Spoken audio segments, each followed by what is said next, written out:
नमस्कार दोस्तों, स्वागत है आपका हमारे YouTube चैनल में। कहानी में आगे बढ़ने से पहले आप हमारे चैनल को सब्सक्राइब जरूर करें और बेल आइकन पर क्लिक करें ताकि आने वाली और भी नई कहानी की नोटिफिकेशन आपके मोबाइल पे सबसे पहले पहुंचे। हम आपके लिए ऐसे ही भक्ति कहानियाँ लेकर आएंगे। तो चलिए बढ़ते हैं कहानी की ओर। किसी गांव में शांति नाम की एक औरत रहती थी। शांति बचपन से ही शंकर भगवान की पूजा अर्चना किया करती थी। शांति गरीब परिवार की लड़की थी।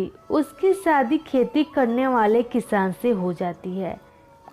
किसान भी ज़्यादा पैसे वाला व्यक्ति नहीं था, पर अपने परिवार का पेट भर सके इतनी कमाई वे खेती करके कर लेता था।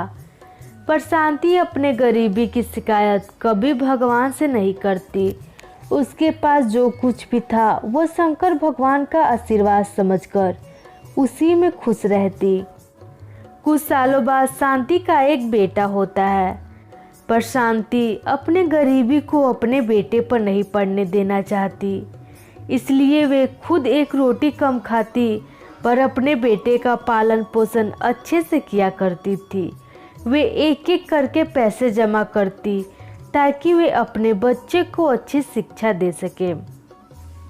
शांति अपने बेटे को एक अच्छे से स्कूल में पढ़ाती है ताकि वे बड़ा हो तो उसे गरीबी का सामना करना ना पड़े। और हुआ भी कुछ ऐसा ही। उसके बेटे की पढ़ाई पूरी होते ही एक अच्छी नौकरी मिल गई। शांति भगवान को धन्यवाद करती है। कुछ साल ऐसे ही बीतते हैं तो अचानक शांति के पति की मृत्यु हो जाती है। अब उसके घर में शांति और उसका बेटा बसता है। शांति का बेटा अपनी माँ से बहुत प्यार करता था। पिता की मृत्यु के कुछ महीने बाद ही शांति का बेटा एक लड़की से शादी करके उसे अपने घर ले आता है। साथ में लड़की को देख शांति अपने बेटे से पूछती है कि ये कौन है बेटा। बेटा बोलता है, माँ मैंने इससे शादी कर ली है, अब ये तेरी बहू है। शांति अपने बेटे को कुछ नहीं कहती और खुशी खुशी अपने बहू का स्वागत करती है। शांति आए दिन भगवान की पूजा करने मन दिलाती। प्रसाद के लिए वे अपने बेटे से रोज पैसे मांगती। ये सब उसकी बहू को थोड़ा सा भी नहीं भाता। उसने पति से कहा, अगर आप यूं ही अपनी माँ को रोज रोज पैसे बर्बाद करने के लिए दोगे तो मैं अपनी माँ के यहाँ चली जाऊंगी और वापस कभी नहीं आऊंगी। पति बेचारा पत्नी के डर से माँ को पैसे देने से मना कर देता है।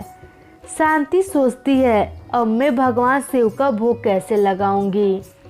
इसलिए वे रोज घर से एक मुट्ठी गेहूँ ले जाती, जिसे बेचकर उसे कुछ लचदाने मिल जाते, जिससे वह भगवान शिव का भोग लगाती।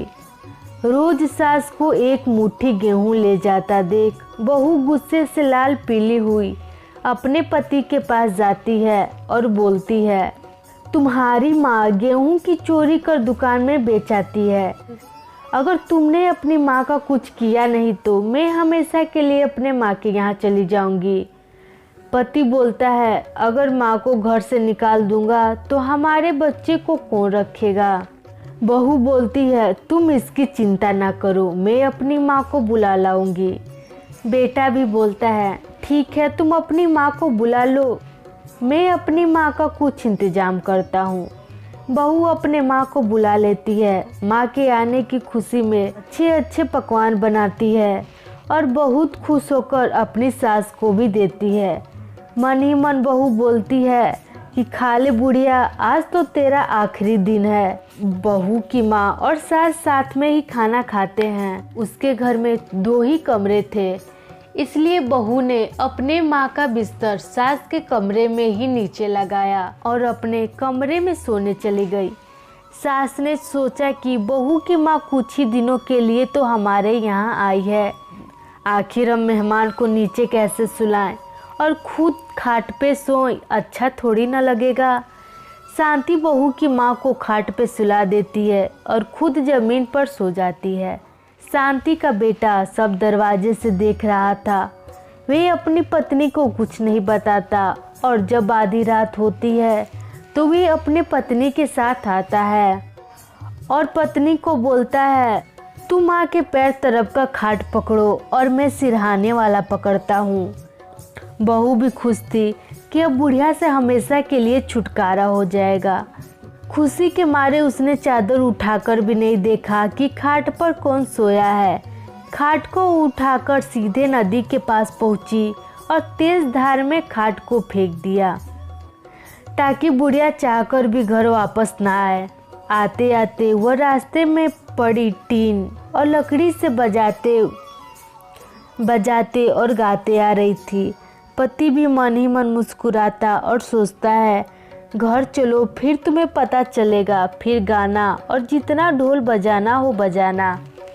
आते आते सुबह हो जाती है। तब तक शांति भगवान शिव की पूजा करके दरवाजे पे बैठकर अपने बेटे बहू की राह देख रही थी। सास को दरवाजे पे देख बहू के तो होश ही उड़ गए। पति ने बोला, और गाना बजाना रुकना नहीं चाहिए, बजाते रहो। अब क्या हुआ? पति ने बोला, जिससे तुमने नदी में फेंका वे मेरी माँ नहीं बल्कि तुम्हारी माँ थी। जाओ अब अपनी माँ के पास हमेशा के लिए, मेरे घर में तुम्हारे लिए कोई जगह नहीं। बेटे ने अपनी माँ को भी बहू की सारे कारनामे बताए, पर माँ ने बेटे से कहा बहू को माफ़ कर दे और उसे घर बुला ले।